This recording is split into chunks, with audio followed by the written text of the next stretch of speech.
Everyone, आप सभी को अपने यूट्यूब चैनल एसबीएम स्टडी में स्वागत है। तो चलिए, आज आपकी क्लास मैथ की होने वाली है। तो हम लोग बात करने वाले हैं एक्सरसाइज 1.2 का। ठीक है, तो यहाँ पे ध्यान देंगे। लिखा क्या गया है कि अभाज्य गुणनखंड के रूप में व्यक्त करें। ठीक है, हम आप लोगों को पहले भी बता चुके हैं कि फैक्टर किस तरह से करना है, फिर आपको बता दे रहे हैं। ठीक है, समझेंगे अच्छी तरह से। तो यहाँ पे देखेंगे 140 का फैक्टर करना है। 140 का फैक्टर करेंगे तो इस टाइप पे लिखेंगे आप 140। अब इसको कितना से लगाएंगे, सबसे मिनिमम संख्या 2 होता है, तो 2 से लगाएंगे, 2 सत्ते 14, 0 का 0 लगाएंगे। ठीक है, 2 से लगाएंगे तो 2 तिया 6, एक हासिल इसमें जाएगा तो 10 होगा, 2 पचे 10 हो जाएगा। फिर आपका लास्ट में 5 है तो ये संख्या 5 से लगाएगा तो 5 सत्ते 35। तो 140 का भाज्य गुणनखंड आपका हुआ 2 गुना 2 गुना 5 गुना 7। यहाँ पे पावर कितना होगा, 2 का पावर आपका हो गया 2 गुना 5 का पावर 1 गुना 7 का पावर 1। ये आपका हो गया अभाज्य गुणनखंड के रूप में व्यक्त। ठीक है, समझ चुके होंगे। चलिए एक और क्वेश्चन लेते हैं हम। तो यहाँ पे 5005 दिया है। ठीक है, लास्ट में आपको देख कितना रहा है 5। ठीक है, तो इसको 5 से लगाएंगे तो 5 लगाएंगे तो 5 एकम 5, 00 तो 00, 5 एकम 5। ठीक है, अब देखिए ये संख्या लास्ट में 1 आया तो मतलब क्या है कि रूल से कुछ अलग आ गया है, तो इसको हम लोग 5 से नहीं लगा के 7 से देखते हैं। ठीक है, तो 7 एकम 7, 3 हासिल बचेगा क्या, 3 हासिल जाएगा तो 30 होगा, 7 चौका 28, 30 में से 28 घटा लेंगे तो 2 बचेगा, तो 2 पड़े 21, 7 के पड़ में 21 आ जाएगा, 70 की 21। ठीक है, इतना आ गया आपका। ठीक है, अब इसको हम लोग लगाएंगे तो 11 से देखते हैं। तो 11 एकम 11, 3 हासिल में जाएगा 33 होगा, 11 तिया 33, मतलब कि आपका 13 आ गया, 13 एकम 13। अब यहाँ पे लिखेंगे इसलिए 5005 का अभाज्य गुणनखंड 5 गुने 7 गुने 11 गुने 13 आया, सबके पावर 1 है। ठीक है, ये आपका अभाज्य गुणनखंड के रूप में व्यक्त हो चुका है। ठीक है, तो आप लोगों को समझ में आ चुका होगा। नेक्स्ट आपका है फैक्टर का दूसरी टाइप को आप लोग समझने का प्रयास करेंगे। ठीक है, तो आप यहाँ पे ध्यान देंगे दूसरी टाइप के लिए। देखिए यहाँ पे गुणनखंड वृक्ष यानी फैक्टर ट्री का उपयोग करके अभाज्य गुणनखंड के रूप में व्यक्त करना है। ठीक है, तो देखिए फैक्टर ट्री कैसे बनता है। यहाँ पे 660 है फर्स्ट क्वेश्चन, तो 660 का फैक्टर ट्री बनाएंगे, मतलब इस तरह से बढ़ते जाना है। ठीक है, तो जो संख्या इधर वाला है वो लेफ्ट में रहेगा, जो इधर वाला है मतलब ये जो 1.5 से इधर वाला है तो वो वाला आपका राइट साइड में होगा। ठीक है, तो मतलब कोई भी संख्या को हम लोग 2 से लगाते हैं, जिसके लास्ट में 0 है इसलिए 2 से लगेगा, तो 2 तिया 6, फिर यहाँ पे 6 है तो 2 तिया 6, फिर 0 है तो 0 का 0 हो गया।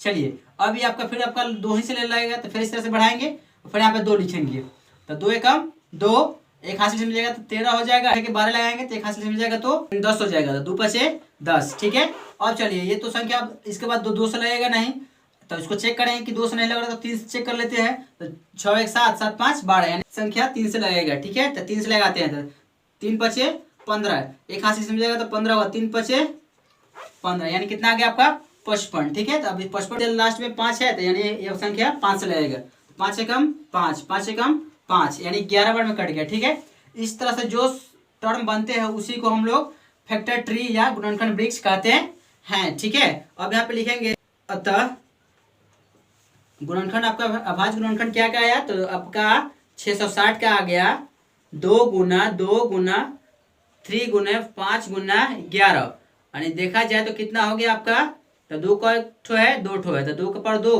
3 1 ठो है तो 1 गुना 5 गुना 11, आपका आंसर बन गया तैयार। ठीक है, गुणनखंड का दूसरा टाइप आप समझ चुके होंगे, गुणनखंड वृक्ष इसी तरह बनाया जाता है। ठीक है, चलिए एक और क्वेश्चन को लेते हैं। यहाँ पे देखिए 336 है तो 336 को फैक्टर करेंगे इसी टाइप पे, यहाँ से इधर वाला संख्या जो होता है उस लेफ्ट में डालेंगे तो 2 से भाग लगाएंगे तो 2 एकम 2, एक हासिल जाएगा तो 13 हो जाएगा, तो 2 छके 12, एक हासिल जाएगा तो 16 है आपका 168। अब इसको फिर 2 से लगाएगा तो 2 से लगाएंगे तो 2 अठे 16, 2 चौका 8, और फिर 2 से लगेगा तो 2 चौका 8, 2 दूना का 4, फिर अब संख्या 2 ही से लगेगा, 2 दूना का 4, 2 एकम 2 यानी 21 आया था। 21 आपका 3 से लगाएंगे तो 3 सत्ते 21। ठीक है, आपका 7 बड़े में कट गया। अब इसको हम लोग लिख लेंगे अतः देकर जो है यहाँ पे जो स्टेप बाय स्टेप लिखेंगे तो कितना है, तो 336 का आपका हो गया फैक्टर 2 गुना 2 कितना है 1 2 3 4, 4 बार है 2, और उसके बाद 3 गुना 7 यहाँ पे लिखेंगे तो 2 का पावर 1 2 3 4, 2 का पावर 4 हो गया, गुना 3 1 ठो है तो 3 के पावर 1 गुना 7 के पावर 1, आपका आंसर तैयार। ठीक है, तो इसी तरह नेक्स्ट एक और क्वेश्चन को सॉल्व करते हैं। तो यहाँ पे समझेंगे, ये दोनों तो आप समझ चुके होंगे। चलिए ये आप एक लास्ट क्वेश्चन को समझेंगे, इस वृक्ष ट्रिक्स है। ठीक है, तो वृक्ष है गुणनखंड कैसे निकालेंगे।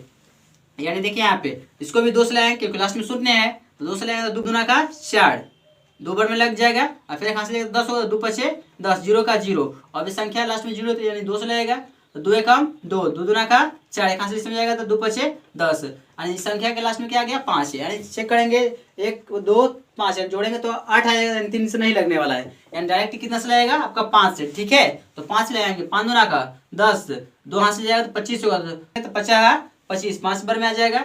अब चलिए 25 आ गया तो 5 50 25। ठीक है, अब चलिए लिखेंगे अतः तो 500 का फैक्टर करना था तो क्या क्या आया, 2 कितना आ गया, 2 1 2 2 2 बार आया और 5 3 बार आ गया, 1 2 3, 5 गुने 5। तब जोड़ेंगे कितना हो जाएगा आपका 1 2 2 के पावर 2 और गुने 5 का 8 है 1 2 3, 5 के पावर 3, आपका आंसर बन के तैयार। ठीक है, इसी तरह से इस डिजाइन से ही वृक्ष गुणनखंड बनाया जाता है। ठीक है, तो आप इस तरह से अपने एग्जाम में अच्छे तरह से बना सकते हैं गुणनखंड वृक्ष को।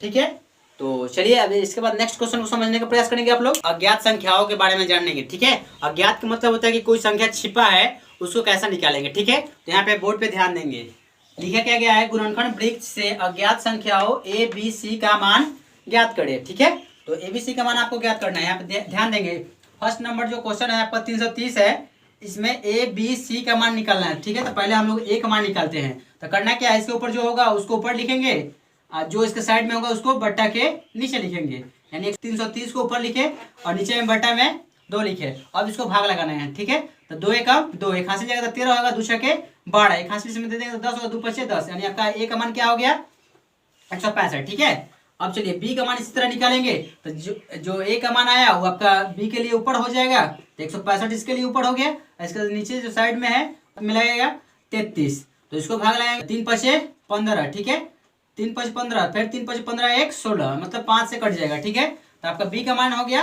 5। ठीक है, उसी तरह आप सी का मान निकालेंगे, तो सी के लिए करना क्या है, इसके ऊपर देखना है, सी के ऊपर क्या है 33, यहाँ पे ऑलरेडी लिखा गया है 33 है, इसके साइड में क्या है 3, 3 से क्या करेंगे इसमें भाग लगाएंगे, तो 3 एकम 3, 3 एकम 3, 11 से क्या हो गया कट गया। ए बी सी, ए का मान आपका 165, बी का मान आपका 5 और सी का मान आपका 11 आ गया। ठीक है, अज्ञात संख्या ए बी सी का मान निकल गया। ठीक है, इसी तरह अब हम लोग देखते हैं दूसरे क्वेश्चन में। ठीक है, तो 510 का निकालना है ए बी सी का मान। ठीक है, तो पहले ए का मान निकालेंगे, इसी तरह इसके ऊपर जो है उसको ऊपर लिखेंगे, तो 510 बटा में साइड में क्या है 2, तो 2 से भाग लगाएंगे, दूना का 4। ठीक है, एक हाथ से जाएगा तो 10 होगा, तो 2 पचे 10, एक हाथ से जाएगा तो 10, 2 पचे 10, यानी 255 आ गया ए का मान आपका। ठीक है, अब चलिए इसी तरह बी का निकालेंगे, तो बी यानी इसके ऊपर क्या आएगा 255। ठीक है, तो 255 लिखेंगे, अब बटा में इसके साइड में क्या है 85, तो 85 से भाग लगाएंगे। ठीक है, तो भाग लगाएंगे तो कितना होगा 3 पचे 15, 3 से कटेगा, 3 पचे 15 के हमें गुना करेंगे, 3 पचे 15 के 5 हासिल, 1 बचेगा, 3 8 24 1 25, मतलब बी का मान आपका 3 आएगा। ठीक है, समझ चुके होंगे। चलिए इसी तरह सी का मान निकालेंगे, तो सी के लिए ऊपर क्या है आपका 85, अब बटा में साइड में क्या रखेंगे 5, भाग लगाएंगे 5 एकम 5, 3 वहां से जाएगा तो 35 होगा, तो 5 7 35, आपका ए का मान हो गया 255, बी का मान हो गया आपका 3 और सी का मान हो गया आपका 17। ठीक है, समझ चुके होंगे। चलिए नेक्स्ट आपको लास्ट क्वेश्चन है 240 का ए और बी सी का मान निकालना है। ठीक है, तो इसी तरह इसमें भी चलेंगे, तो पहले ए का मान निकालेंगे, तो ए के लिए ऊपर वाला देखेंगे, तो 240 ऊपर लिखा है, इसके साइड में क्या है 2, तो 2 से भाग लगाएंगे, तो 2 एकम 2, 2 दूना का 4 0, यानी 120 आ गया आपका ए का मान। चलिए इसी तरह बी का मान निकालेंगे, तो एक बी का मान के लिए क्या होगा, इसके ऊपर क्या है ए का मान आया जो है 120, बटा में साइड में क्या है 40, तो 40 से भाग लगाएंगे 0 0 कट हो जाएगा, 4 12, आपका बी का भी मान क्या हो गया 3 आ गया। ठीक है, चलिए सी के मान पे ध्यान देते हैं, तो सी का मान निकालना है, तो इसके ऊपर क्या है, सी के ऊपर जो है 40 और नीचे साइड में क्या है 5, तो भाग लगाएंगे कितना होगा 8 बचे 40, आपका ए का मान 120, बी का मान 3 और सी का मान आपका